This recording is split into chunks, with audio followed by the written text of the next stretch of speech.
പാണക്കാട് തങ്ങളെ എന്തുകൊണ്ട് വിമർശിക്കപ്പെടുന്നു എന്ന ചോദ്യം വളരെ പ്രധാനമാണ്.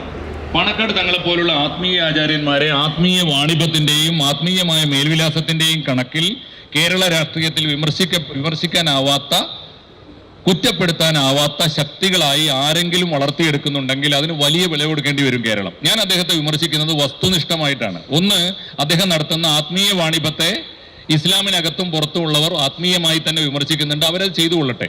സാംസ്കാരിക പ്രവർത്തകന്മാർ, രാഷ്ട്രീയ പ്രവർത്തകന്മാർ എന്ന നിലയിൽ ഞാൻ ശിഹാബ് തങ്ങളെ വിമർശിക്കുന്നത്, ഒന്ന്, അദ്ദേഹം സമുദായത്തിലെ അനാചാരങ്ങളെ അരക്കിട്ടുറപ്പിക്കുന്നു.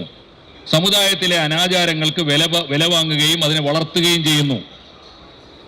ഈ പ്രവാചകന്റെ കുടുംബത്തിന് എന്തോ വൈശിഷ്ട്യമുണ്ട് എന്ന് അവകാശപ്പെടുകയും ഇസ്ലാമിനകത്തെ ഒരുതരം ബ്രാഹ്മണ മേധാവിത്വം പോലെ സയ്യിദന്മാരായി വാഴുകയും അവർ ചെയ്യുന്നതിന് മുഴുവനും കേരളത്തിലെ മുസ്ലിം സമുദായം ഈ പഞ്ചപുച്ഛമടക്കി ഓച്ചാനിച്ച് നിന്ന് സ്വീകരിച്ചു കൊള്ളും എന്ന് ധരിക്കുകയും ചെയ്യുന്നതാണ് ഒന്നാമത്തെ കുറ്റം. അദ്ദേഹമാണ് അത് തുറന്നു കാണിക്കേണ്ടത്.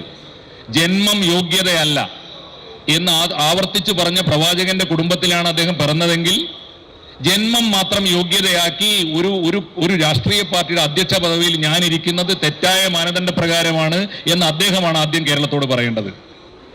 രണ്ട്, യാഥാസ്ഥികമായ മുസ്ലിം സമൂഹത്തിലുള്ള അന്ധവിശ്വാസങ്ങളെ മുഴുവനും വാണിഭമാക്കിയാണ്, അല്ലെങ്കിൽ അതിന്റെ ചെലവിലാണ് അദ്ദേഹം വളർന്നുകൊണ്ടിരിക്കുന്നത്. രണ്ട്. മൂന്ന്, കേരളത്തിലെ വിദ്യാഭ്യാസ കച്ചവടത്തിന്റെ കണക്കെടുത്താൽ ഞങ്ങളുടെ മലപ്പുറം ജില്ലയിൽ സാക്ഷാൽ പാണക്കാട് തങ്ങൾ മാനേജറായിട്ടുള്ള ഒരു സ്കൂളുണ്ട്. ആ സ്കൂളിന്റെ പേര് ദാറുൽ ഉലൂം ഹൈസ്കൂൾ എന്നാണ്. വിജ്ഞാനത്തിന്റെ കവാടം എന്നാണ് എന്തേട്ടാ ആ പേരിന്റെ പേര്.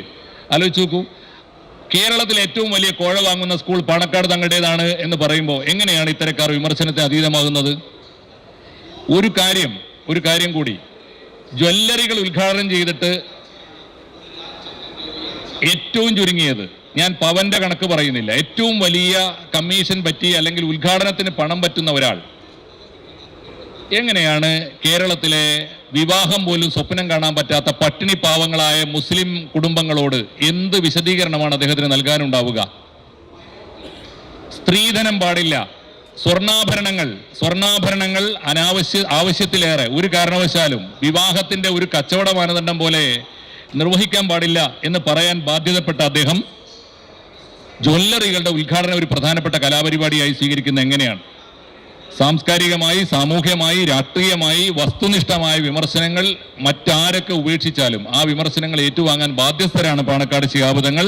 എന്തുകൊണ്ടെന്നാൽ അദ്ദേഹം ഒരേ സമയം ആത്മീയ രംഗത്തും രാഷ്ട്രീയ രംഗത്തും ഒരുപോലെ വിരാജിക്കുന്ന ഒരു നേതാവാണ്. എല്ലാവർക്കും സ്വീകാര്യനായി തീരുമ്പോൾ തന്നെ എല്ലാവരാലും വിമർശിക്കപ്പെടേണ്ട ഒരാളും കൂടിയാണ് പാണക്കാട് തങ്ങൾ.